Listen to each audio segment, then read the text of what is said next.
Okay. Heartbreak Hotel, you go and love me, baby. Okay, ready? Love me like I die. When my baby left me.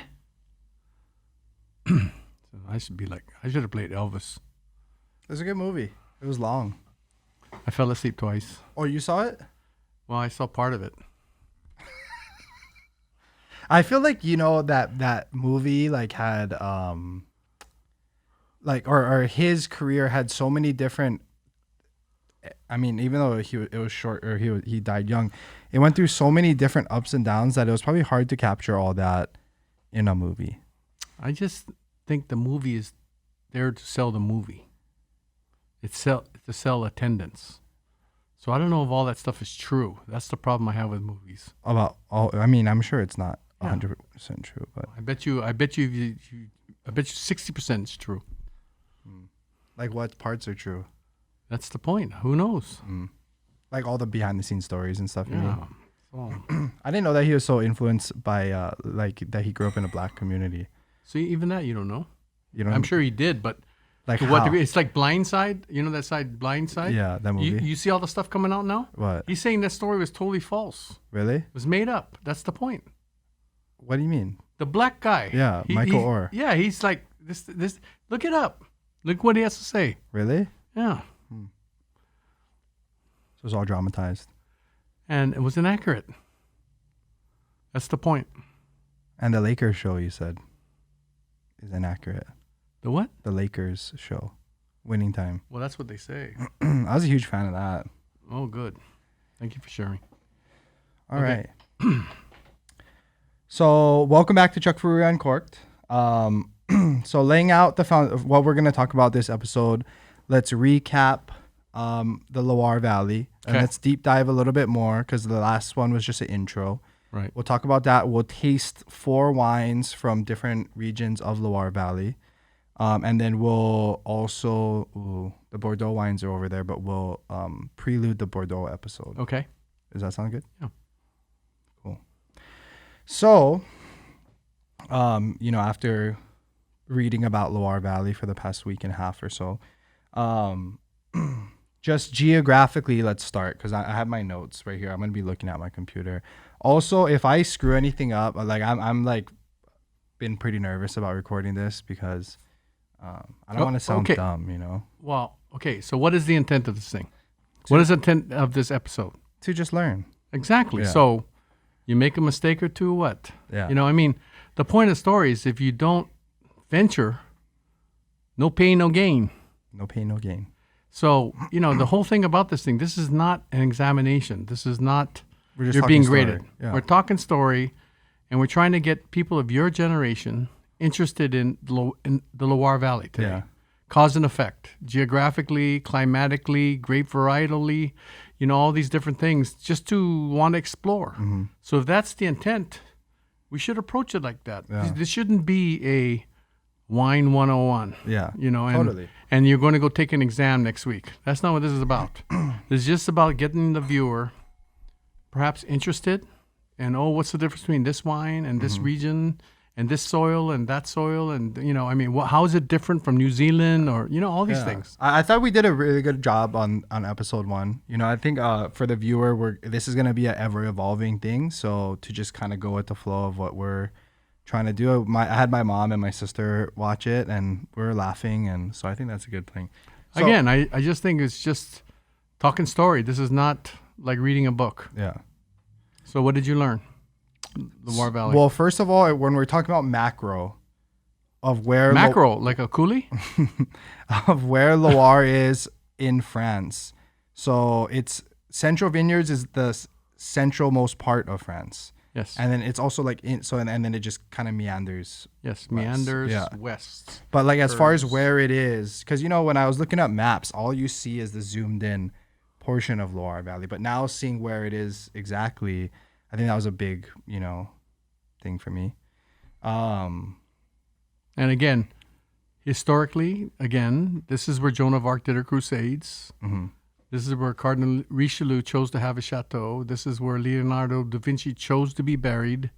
This is where all the emperors and the loyal empresses and the royalty chose to vacation. It was the hot summer spot, you know. Well, and also winemaking history, it's super old school as far as I read online that it's been a winemaking region since the 1st century. Yeah, so it has a lot of history is the point. Yeah.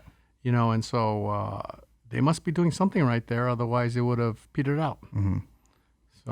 So let's start our journey, because we're going to be tasting wines in different orders of where we're going to be talking about first, right? yeah, or we can go geographically if you'd like. But is that going to mess us up? Doesn't matter to me. Maybe let's just start off Central Vineyards and head West. west. Okay. So top appellations of Central Vineyards are Pouilly-Fumé and Sancerre. Sancerre, those are 2 of the 5 major appellations. What are the other 3? Menito Salon, Roy, and Cancy. Cancy is spelled like Quincy. Can't see. So you have to understand that when the French government approved the appellations, when they created the appellation laws in 1936, it was a big thing. They approved appellations. Cancy was one of those, of the first.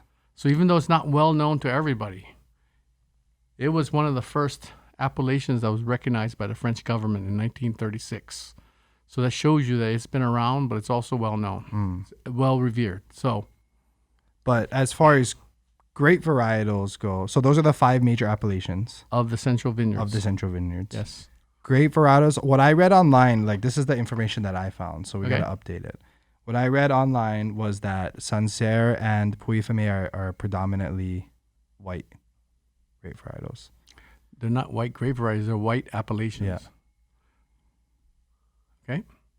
But that, I think that's kind of changing. I think Pouilly-Fumé must be white wine though to call it Pouilly-Fumé. Yes, but I think the appellations of the Central Vineyards are kind of changing nowadays because of the warming in response to the warming of the planet, and therefore the growing popularity of growing and making Pinot Noir. So that's where the rosé and the red wines come in the Central Vineyards. So white wine is Sauvignon Blanc, and then the rosé and the red wines are Pinot Noir.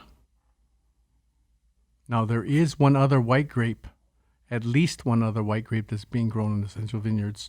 It's called Chasselas, and that appellation is Puy-sur-Loire. I saw that. Yep. And but that's not a village. Yeah. So let's forget about that one. Yeah. Let's just say the 5 main villages we need to focus on is Pouilly-Fumé, Sancerre, and just let's stop at that. Those 2, Yeah. right? Because I feel like that what I read, those were predominantly the ones that were dominating. Like as far as how much information there was on there, those were the 2 dominant ones. Right. But we do have an unreal Roy here available in Hawaii. And we do have a really good Cancy available in Hawaii. So I don't want to eliminate those. Maybe next episode we can dive into those ones. Nah, no need. No need? Just for general thing, I think let's just focus on Pouilly-Fumé and Sancerre and understand there's 3 others. Okay. As far as soil types let's start with Sancerre first. Okay. Silex. Silex? Yeah. Silex. Okay, so here's the main thing about the Central Vineyards. You can name all these soil types, but just macro, it's an area that's a collision of different plates. So all these plates intersect right there in that Central Vineyard area. They collide. So you have gravel, you have schist, you have limestone, you have sand, you have sandstone, you have all these different soil plates that collide. So it changes vineyard to vineyard, even though you're in Sancerre. So Silex is one of those, and Silex is, a different percentage, I would say, of clay and limestone and other soils that's mixed in from the collisions. And flint. Flint, yeah. Flint, schist, some people say they're very similar.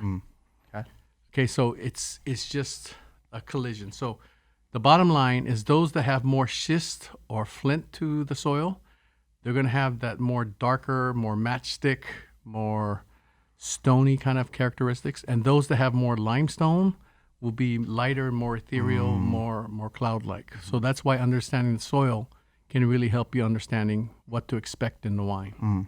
So again, In the case of Sancerre and Puy-Fumé that we're focusing on, the main white grape is Sauvignon Blanc. Sauvignon Blanc. Yeah. Okay? So Sauvignon Blanc, these different kinds of soils, and the villages are Puy-Fumé, Sancerre. Sancerre. And we're going to be trying a wine. Let's try it right now. Really? Nope. Next one. That one. So this is Roger Nerveux. This is his Sancerre.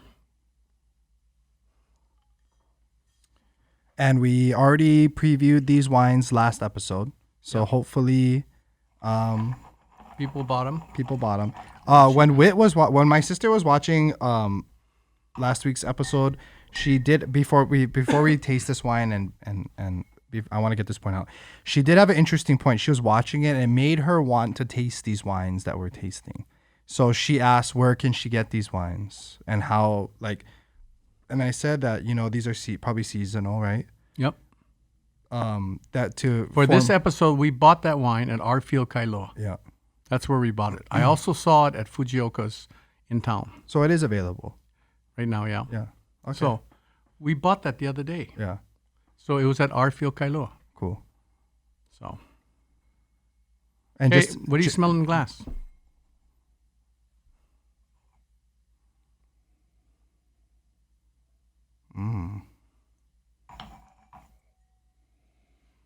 I get that lychee-ish. Is that right? You tell me. You smell it. You tell me what you smell. So the first thing I would say is, do you smell more fruit or more earth? I would say a combination of both, really, Okay. for me. I mean, what's jumping out of this glass is going to be that lychee smell or I don't know if that's the right term, or maybe even like petrol-y almost smell that I get that I love. I love that smell. Whatever that smell is, I like that. But you also do get a lot of minerality. Yeah. This wine is very stony to me. First and foremost, it's stony. It has a real strong bass note in it. Boom, boom, deep notes. And it's stone. It's rock. And it's super aromatic, huh? Yeah. And the second thing I smell, this is not a pleasant aroma, but I get cat pee in this wine. Yeah. Or pine needle. That's Sauvignon Blanc. Okay. Would you say this wine is dry, medium sweet, or sweet? I think it is dry, but Yep. I think that there's perceived sweetness maybe Right. in it. Like I There's do- no perceived sweetness. It's fruity maybe, Yeah. but there's no sugar in this wine. No So this sugar. wine is dry. So body-wise, would you say it's full, medium, light, light body?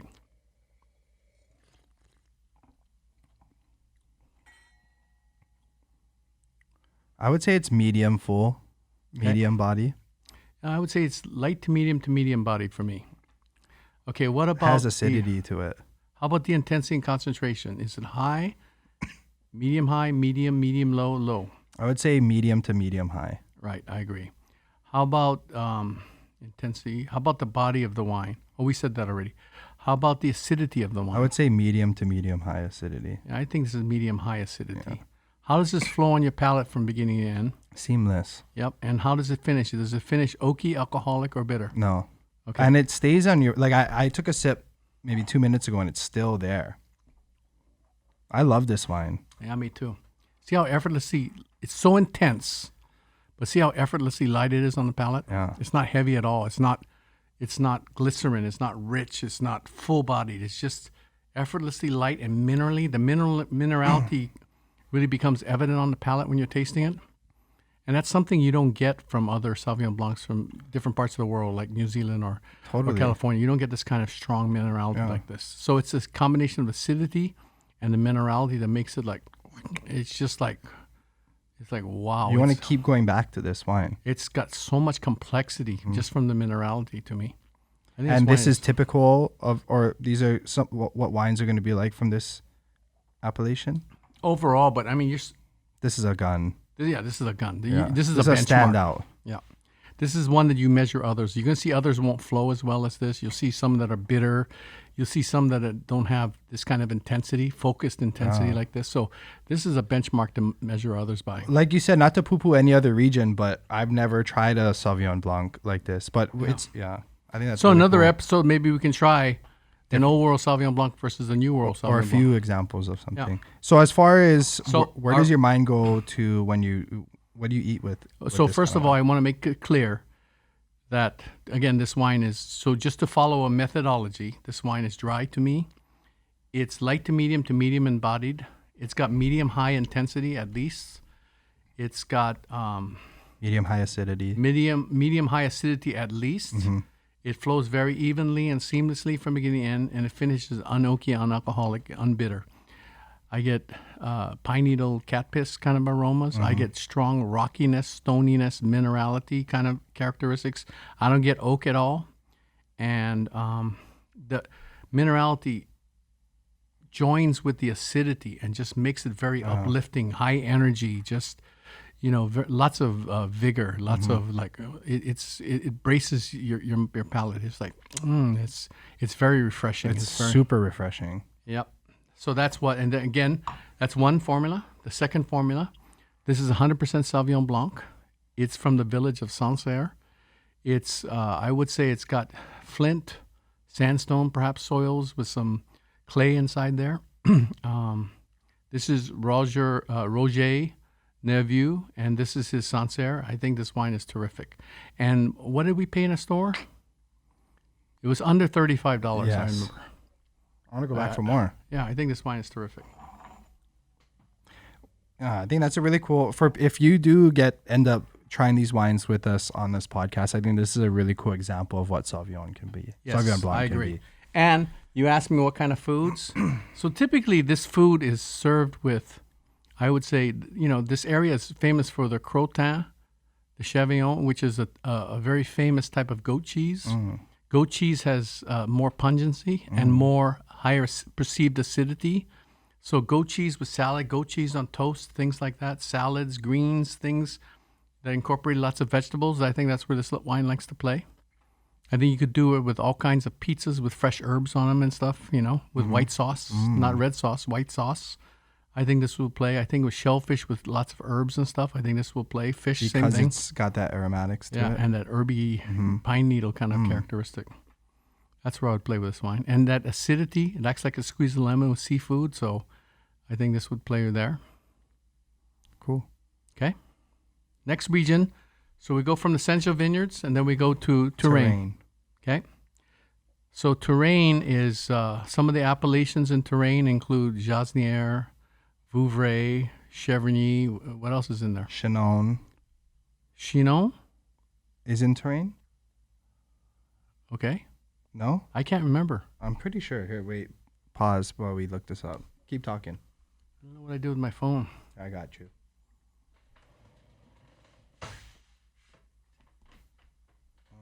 I think you're right. I think Chinon was... I'm pretty sure I'm right. Because that's why we got the Cab Franc from Touraine.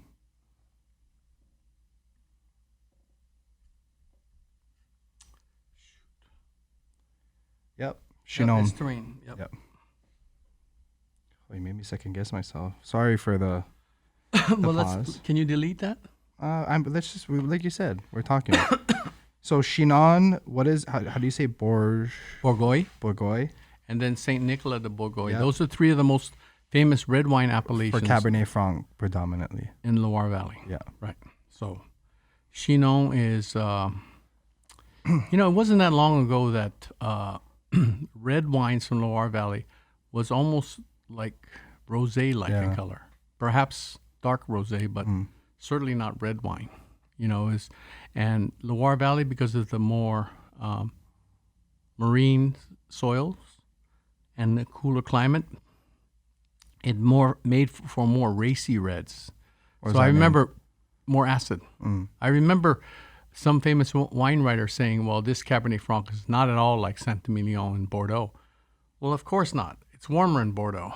This area is cool, so you're going to have a red wine that's more rosé or white wine-like in profile in terms of acid and less tannins, just because of the growing area. Now things have changed because of the warming of the sun. You're going to get more tannins now. But I'm just saying, they should be lighter wines. So that's Chinon. So the most famous of the Chinon producers is Charles Joguet. He's an icon. He sold his vineyard back in I think it was in the 90s sometime. And he was a true vigneron though. And his most famous holding, which he took a chance and put everything to buy this vineyard, is called Chêne Vert. That's why I was so surprised that you had Chêne Vert here. I didn't know we got that wine in Hawaii. So that's one of his single vineyards. It's his most famous holding. Oh. So let's pour it. And this is 2016? 17. 17.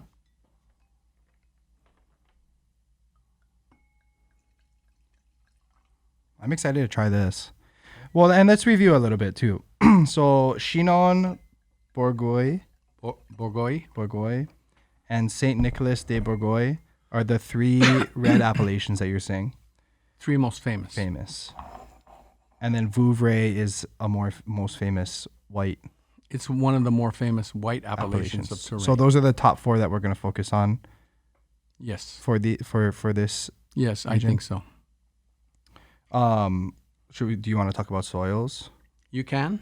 So what I was reading, Chenin soils, it's broken down into three types. What is, I'm going to butcher this, Tuff?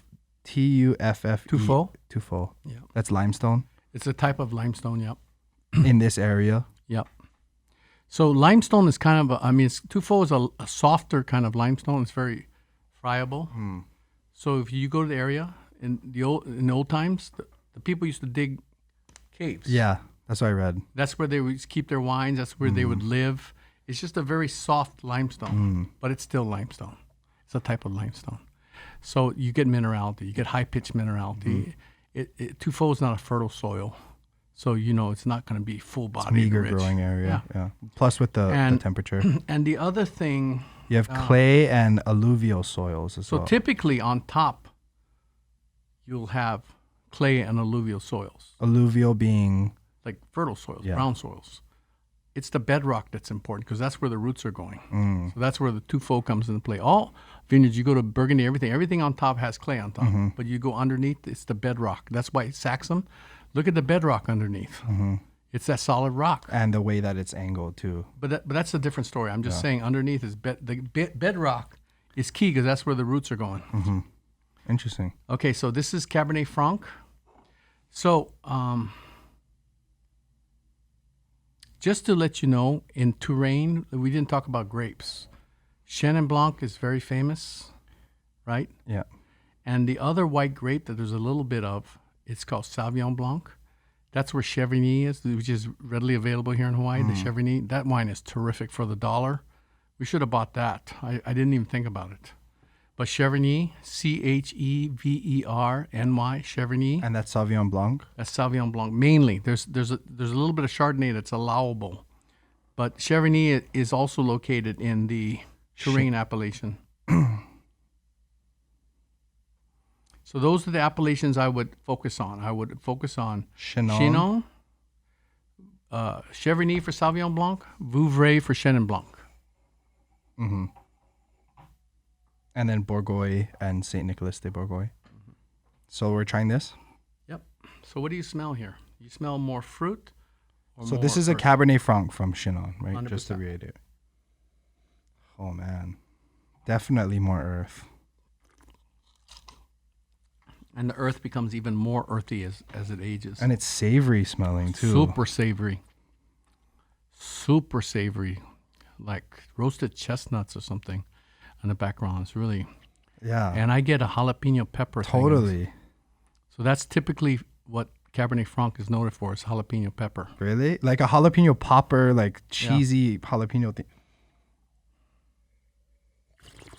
So this wine is dry. Definitely dry. How about for the body of the wine? I would say it's medium to medium light body. Yeah, I'd say it's medium body. How about the intensity and concentration? I would say medium. I think it's medium high. And how about the acidity?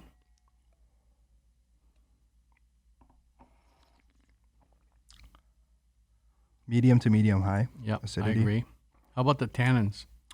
There's tannins in this. Yes, but not I would say it's medium tannins at least, medium plus. How does this wine flow from beginning to end? Seamless. Yep. I think this wine is terrific. This wine's got soul. And it's age worthy, you said, correct? It's been a long time since I've had Shenbert. Really? Yeah. It's been a long time. I think this wine's really good. Me too. That when I was reading about Loire Valley, I was really excited to try Cabernet Franc because I feel like I've never really had a Cab Franc before. So again, Cabernet Franc, you're seeing it grow in popularity in Napa Valley because there's warming. Cabernet Franc does better because it has a thinner skin, has more aromatics, has higher acidity. So it would do better in warmer climates than Cabernet Sauvignon. I think anyway. At least create a different dimension. Cabernet Franc is also seen in Saint-Emilion on the right bank of Bordeaux, etc. That's not what this is. Oh. This is Loire Valley red wine, so it's very different. Higher acid, lower tannins, and light, like you said too. I think this wine is wonderful.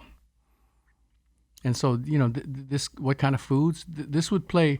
So the big Cabernets and Cabernet Francs would go for the the heavily marbled meats. It's when you do with all the lighter meats, roast chicken, veal, pork. You could do filet mignon with this thing. You can do heavier fishes like ahi. That's been slightly seared. No sweet sauce though. No sweet sauce. Just dry pizzas. rubs. I think this would be fun. Ooh. I think cooking things on a grill. This thing would be fun. I think that would be a lot of fun. Having a pizza oven just during the summer or charcoal grilling things. I think this would be a perfect wine. Just serving it slightly chilled like this. I think this wine's really good. I think this wine is really good. And it's not cheap. This wine was like $38 or $39 a bottle, at least. Wholesale. No, at the store? At the store, at least. We bought this at Artfield, Kailo. You know what's really interesting before we move on is just what your, being at how much wine you've had is what you're willing to pay for wine. I think that's a really interesting point that we as a viewer, I'm a viewer with you guys as well, should take away from this is what we're learning from him is that what he's willing to pay and what he thinks is expensive wine. And, maybe to some people, $40, $38 might not be expensive, but he thinks that this is really well priced. And so I think that's a really... so you have to understand, when I grew up in restaurants, I wore a tuxedo for 6.5 years. It was fine dining. So it was all expensive. It was Château Lafite, Dom Perignon, it was Krug Champagne, etc. And that's the arena I played in, With vino, we reinvented ourselves and what we wanted to do in terms of food and wine, ambiance, service, making it much more casual, neighborhoodish. Approachable. And then, so I had to take a different twist. It was different in the fact that the route that was the same was I tried to work with family-owned, heirloom heritage vines, stuff like that in both cases. But this one was more about country wines and celebrating regionality. What they're drinking at their dinner table. Wine. Yes, and is this so when you go like when you go to Loire Valley, this is one of the guns. The last wine we tried is one of the guns. These aren't necessarily country wines; they're guns, but it's just a different take. It's just like you go to a restaurant, and although it's casual food, it's a gun. It's not neighborhood with just a piece of lettuce and stuff. But like the that. price point is in the ballpark of what we. Well, that's because it hasn't been discovered yet. Supply and demand. Yeah. So this is really good value, is what you're saying. I think it's extreme great value. I think it was mispriced actually at the store because I think that the regular Chino would be $38, $36. To have Chêne Vert, I would imagine it's a $60-something bottle of wine. Seriously. Yeah. Well, we spent, how many wines did we get from there? 3. 2. Three. No? 3? No, because two. So we spent $96 at the store. We did? Yeah. So that is appropriately. Yeah. So this is like a $60 bottle of wine. Yeah. We spent like $93, $97 or something like that. Yeah. Oh, that makes sense because that wine is like, that's a gun. I mean, I'm loving it. I would buy another one of those, honestly. Me too. Yeah. That's cool. That is cool. Okay, is this bringing back memories for you? So terrain, we have one side of the river, we have Chinon, and right across the river and right down the river is Bourgogne and St. Nicholas de Bourgogne. And then to the far eastern part of terrain is Cheverny in the northwest corner of the sub-terrain appellation. And then right there, right to the south, we'll have Vouvray. So Vouvray is Chenin Blanc, whereas Cheverny is Sauvignon Blanc with a little bit of Chardonnay. So let's try the Vouvray now. And for listeners, these wines can be made from dry to off dry. Yep. To dessert. The desserts are often called moelleux. Just depending on what the winemaker wants to do. Yep. And what that year provided as far as climate and...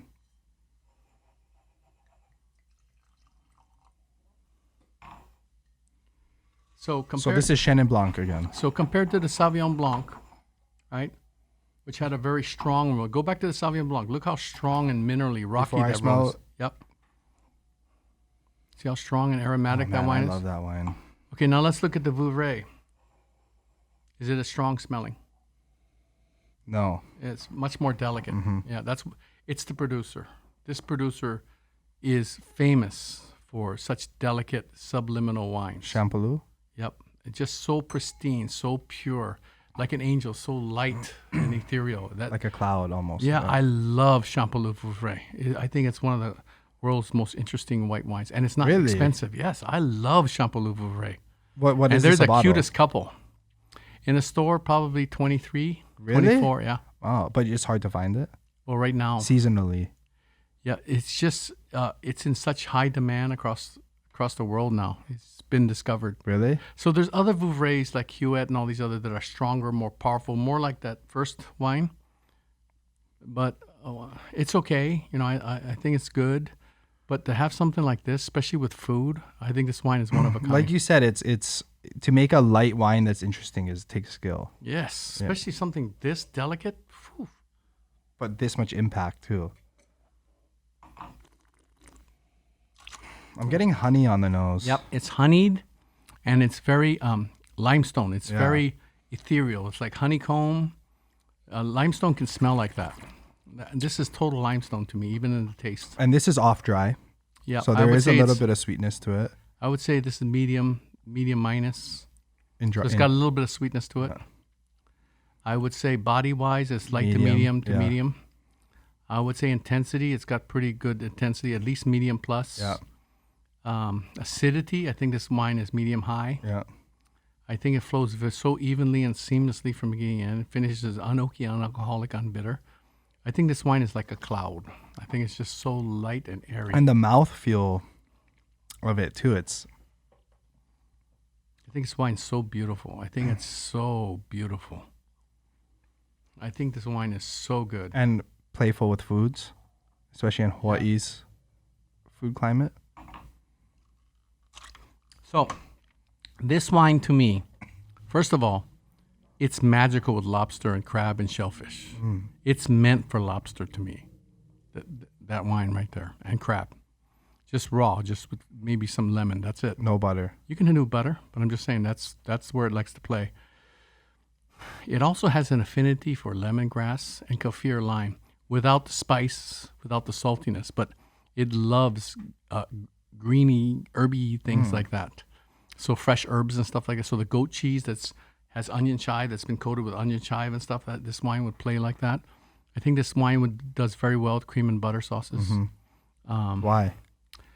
Because that's fat. This thing has an acidity. It's got grit. I think this wine is just so beautiful. I just like fresh herbs with this thing. That's how I imagine. Seafood with fresh herbs or greens is served with greens, sugar snap peas and things like that. That's where, you know, the goat cheese things, all that, cheeses, I think that's where this wine wants to play. I think pizzas with bechamel, you know, white sauce with the fresh herbs and stuff. I think this wine is so excellent. And that's why we decided 2 wines from this region. It's just because this wine is so good. Yeah. I wanted to show iconic wines that the reason why we bought these specific wines was that then the viewer, if they tasted these wines, they have a benchmark to measure others to, you know. And so right there, you can try other stronger, more powerful Vouvrays, but not with this kind of pedigree and this kind of etherealness. I think it's just and for $23 a bottle? 23, 24, I think this wine is fantastic. So that's cool. Yep. Okay, so then we go to Anjou. We don't have an Anjou wine here with us, but the most famous white wine, there's 2 most famous white wines from this area. Sauvignons? Yeah, Sauvignon, which is Chenin Blanc, but it's done dry, and it's grown in those dark schist soils, so it's very matchstick, flinty kind of smells. kind of like it's a the very first one? severe wine. No, it's a very severe wine, and it's going to take a lot of getting used to. So I'm not sure if the viewer should choose that first to try. It's going to take an experienced palate, I think, to fully appreciate what the wine is, and it has to be aged. But what Anjou is most famous for, in my opinion, actually, is more dessert style wines. So Chenin Blanc, like the Vouvray, but thick and honeyed. That's Côte. Côte de Cham, Yep. Côte de Cham, And Leon. and Côte de Léon, Yep. and Bonnezeau. So those are the villages or the areas or the Sweet wine appellations. districts. Sweet wine Chenin Blanc. Yeah. So it gets a honeycomb, honey flavor, but a little sharper acidity, a little harder acidity. That's the kind you have with cheeses and fruit tarts and stuff like that. Yeah. Similar to Sauterne. No, not at all to me. It's a harder acidity, not so alcoholic like Sauterne, and it's just more honeycomb, limestone driven, kind of marine soil driven. So it's a very unique style of, and it's not super expensive like Sauterne. What I was reading about this area is how diverse it is. Yeah. And how dynamic it is. Yeah. But there's no real Standout. There's one standout from there called Moulin Touché. Nuncio, your uncle Nuncio, introduced me to the wine Moulin Touché from Anjou. Oh my God, it's a dessert style Chenin Blanc. And the vintage he introduced me to was 1947. And it was just like this, wow, I never had anything like it in my life. Really? Yeah. So it's to this day, it's one of those wines. So Anjou can be something very special. But there's also famous for its rosés, Rosé d'Anjou, and sparkling wines, yes. So to recap, because this is kind of a shorter region for us because we're not tasting the wines. Yep. Can we recap the appellations again? For Anjou, Yeah. well, Sauvignon for dry Chenin Blanc, Rosé d'Anjou, I think, so for rosé wine, I think the dessert Chenin Blancs of Côte de Léon, Côte de Cham, Bonnezeau, and I think Moulin Touché is another one. I think also we should also consider the red wines and the sparkling Chenin Blancs of Saumur. Yeah. Saumur. So if you recall in one of our posses, I don't know if it's coming up, we have that Boulis de Roche. Yep. That's Saumur. That's from Anjou. That's the orange Chenin wine? Blanc. No. It's a sparkling wine from Anjou. Okay, yeah. It's I think that's 90% Chenin Blanc, 10% Cabernet Franc. Cool. And it's Thierry Germain is one of the most prolific champions of biodynamic farming and supernatural. So we got a little bit of that. So that's being offered on the That's a pasta. supplemental wine, though, on the pasta. And so that's cool. That's from Saumur, which is from Anjou. It's a really cool wine and super hard to get. So I'm pretty excited about that. That's so Saumur is also an important appellation, and it's from it's a smaller village in the bigger Anjou appellation. It's like the lower east side of Anjou. Yeah. And we are working on getting maps on this podcast, but for right now, you're gonna have to look. It's up about a map. legalities. For right now, you're gonna have to look at a map online as we're going through this area. So That's what I'm doing. anything else about this? No, I think that covers it for general speaking.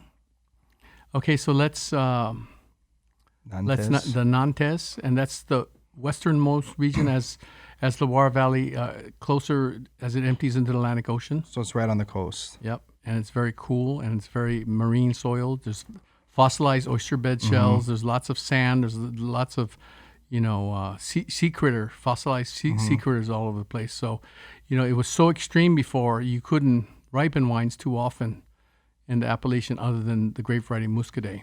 So Muscadet was the wine from the now today. You see Pinot Noir and grape varieties like Grolot and stuff being grown. And Muscadet classically for you is what you would pair with fresh oysters. Yeah, so you go to any Parisian in Paris, any Parisian oyster bar or anything, typically you were served Muscadet because it was dry, it was rather neutral, it had salinity to it, and it had a real lemony edge.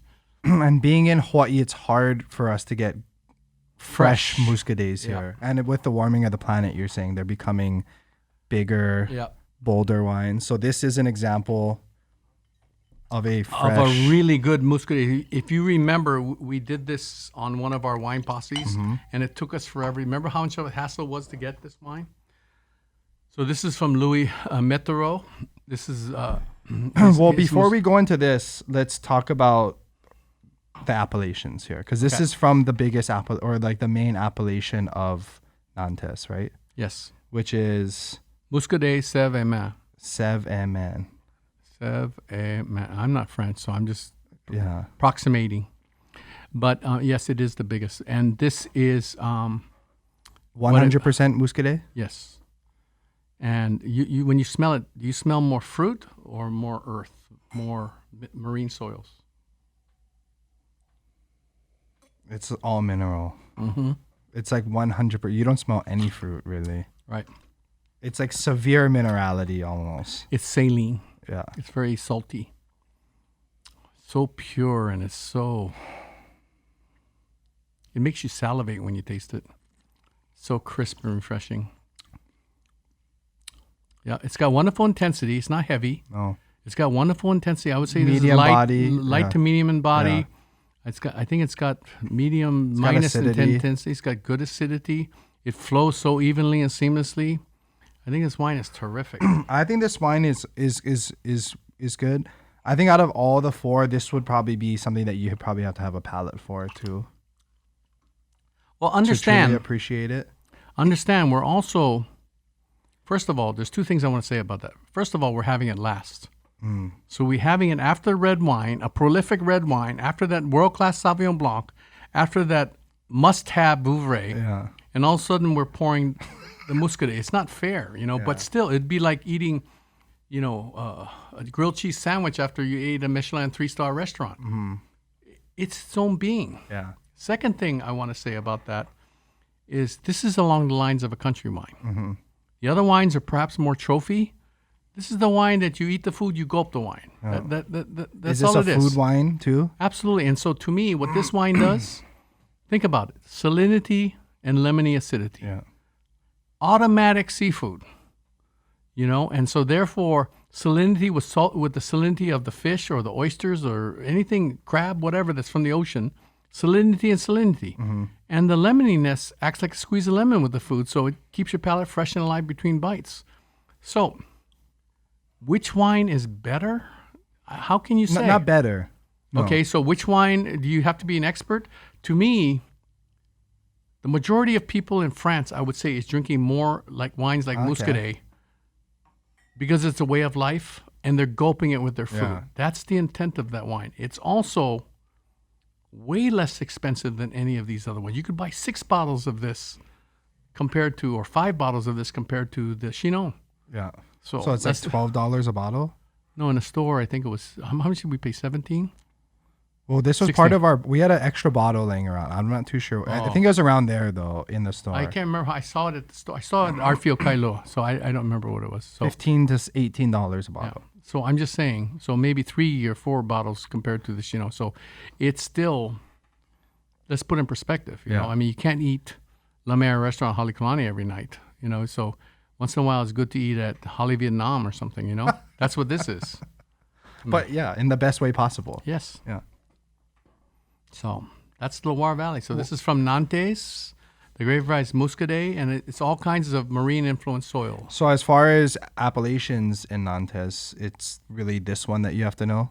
I would say so, yes. There's four, that's why. But this is the main one. This is the one I would. So I would wanna know. Muscadet AOP is just the umbrella appellation of the region. So like the grow plant, we don't see those wines. All these others we don't see in Hawaii. So you could study it if you want. But in terms of which one is applicable here in Hawaii, I think this Muscadet Sève et Main, and specifically this Louis Mettereau. This is the best one I've seen here in Hawaii. There's a little bit that comes in from Michel Bregion. That's another terrific Muscadet. It's more than this. Bigger. Yeah, it's got more. We've had that before Yes, on the it has a gold label. podcast. Yeah, Yeah, I bought it at Fujioka's. it's a super Muscadet. You said. Yeah, I bought it at Fujioka's, and it was like 15 something about it. Terrific value. Terrific. That's a Muscadet too. That's cool. Yeah. Do we have anything to recap about Loire? I think that's it. So as we said, Loire starts somewhere in the central, and it meanders and winds and turns and empties in the Atlantic Ocean. There's 4 major sub-regions within the Loire Valley: Central Vineyards. Then as we head west, Touraine, then Anjou, then the Nantes. And then we talk about in the Central Vineyards, it's Sauvignon Blanc for whites, Pinot Noir for rosé and reds. In Touraine, we have Vouvray, which is Chenin Blanc. We have Cheverny, which is Sauvignon Blanc with a little bit of Chardonnay, 10%, up to 10%. And then we have Chinon, which is Cabernet Franc. And then in the Nantes, although there's Pinot Noir and Chardonnay and stuff being grown today, Muscadet country. Muscadet is the grape. So that kind of covers the Loire Valley. Cool. That was fun. Yeah. Did that bring back memories for you trying these wines? I try them regularly, these wines. Yeah, these are on my radar screen for sure. So you keep talking. I'm going to grab those 2 Bordeaux bottles so we can talk about. Okay. Yeah, I mean, I think that this was a really interesting tasting, and I think that we're, hopefully giving you guys something that you want to learn about, and in a region that maybe we don't really get to taste from too much. I think that all of these wines so far I was super excited about, and just keep the fire alive, really. So now we're gonna segue into the week after this episode. We're gonna be talking about Bordeaux. We have 2 wines from Bordeaux that we're gonna be trying, and are we gonna do an intro to Bordeaux? Maybe a short intro? Yeah, but first, let me just recap again. Loire Valley, so you guys understand. Sorry. I just think that these are terrific alternatives to you to try. They're well priced. Quality for the dollar is incredible, considering the price of Burgundy, Champagne, et cetera, et cetera. So it's a fun area to explore. Now, because we're doing this on the podcast, we're showing you the 4 wines. You can go to the store today, yesterday, 2 weeks ago, 7 weeks from now, whatever. Find it on the internet even, maybe? Yeah. Just find these wines, and you could replay this thing and check it out. So now we continue now to Bordeaux. So if you look at Bordeaux as a region, it's one of the really high-profile regions of wine-growing regions of the world. It's more like in southwest France, a little north of that. And essentially, we're going to play on the rivers. So for the Atlantic, emptying into the Atlantic is the Gironde River. And feeding into the Gironde further south is the Dordogne and the Garonne rivers. And they kind of feed and make the Gironde. So we're going to explore all the regions around those 3 rivers. So on the left bank of the Gironde, we're going to have the Médoc, and then Haut Médoc. Then we're going to have Saint-Estèphe, Pauillac, Saint-Julien, Margaux, Saint-Julien, and then we're going to have Haut Médoc, and then we're going to after that have Grave and Pessac, Léognan, right? And then on the right bank, a little further south, we're gonna skip all the small appellations that are not available in Hawaii, like Côte de Blaye, Côte de Bourg, and we're gonna concentrate on Palmaral and Saint-Emilion, and we're gonna all the small satellites. We're not gonna. That's not for introductory. That's not for. We're just gonna focus on those areas that, generally speaking, this is what you can expect from Bordeaux. And generally speaking, these are the grapes to focus on. So, in the case of white, we're gonna do Château Ducasse. From the southern part, Grave / I would say it's more like Grave, but it's the grape mix is more Bordeaux-ish. And then we're going to focus on Saint-Estèphe, which is on the left bank, Château Haut, Beausèjour. Okay, so red wines where the interplay of gravel and clay come into play. Predominantly Cabernet. I'm not sure. I think that this one is, I think most Saint-Estèphe is Cabernet based, mainly. They're blends. But I think now with global warming and everything, I think people are converting to more Merlot based. Merlot seems to do better. And I think Merlot is a really interesting grape in Bordeaux. And it's planted everywhere, especially on the right bank. The Château Ducasse, we used to pour that by the glass at Bottleheads. Oh, really? Yeah. It's a really good wine. Yeah. It's very crisp, very minerally. It's 100% mineral. Yes, but that's because it's a limestone bed underneath. I think this wine is really terrific. So we'll leave the names of these wines in the description again. Okay. And then this is wines to procure for the next episode that we'll be covering Bordeaux, correct? Correct. That's it. That was fun. I hope so. Did you have fun? Yeah. Any last words to leave us with? Hopefully this drums up a little bit of interest. Well, I was inviting people to come taste with us, and it was a really last minute because now, I found out my schedule on Friday, but at least from what the people I was talking to, they thought that this was interesting. So hopefully you guys think that this is interesting and we keep this going. I think that just from the tasting part alone, that this was a really fun tasting. I think if you just read a little bit online and look at maps and stuff, that it's pretty easy to fall in love with a place like Loire. And hopefully that love kind of keeps snowballing into other regions that we go over as well. So I think we need to make sure that on the YouTube that we designate this type of classes like Wine 101 and then maybe put Loire Valley, Wine 101 Bordeaux. And then when we do the things like Santa Barbara and Paso Robles, we call it road trip. Yeah. Road trip, Santa Barbara, road trip, Paso different Robles. series on our channel. Yeah. Yeah. And then we have interview so that people can like you said, this is for people that like me, that I'm a bartender, or people that just want to learn more about a region that they haven't discovered yet. That's for this. That's what this is for. And plus, I think your dollar is going to go very far too. Oh, except for in Chinon. Yeah. That's okay. That's a great wine. All right, you guys, thank you for joining us this week. Stay tuned for next week on where we go over Bordeaux. These are the two wines that we are going to be talking about and tasting in that episode. And we will leave the titles in the description again. So thank you for joining us. Thank you for sharing your knowledge with us. Aloha, everybody. Shoots.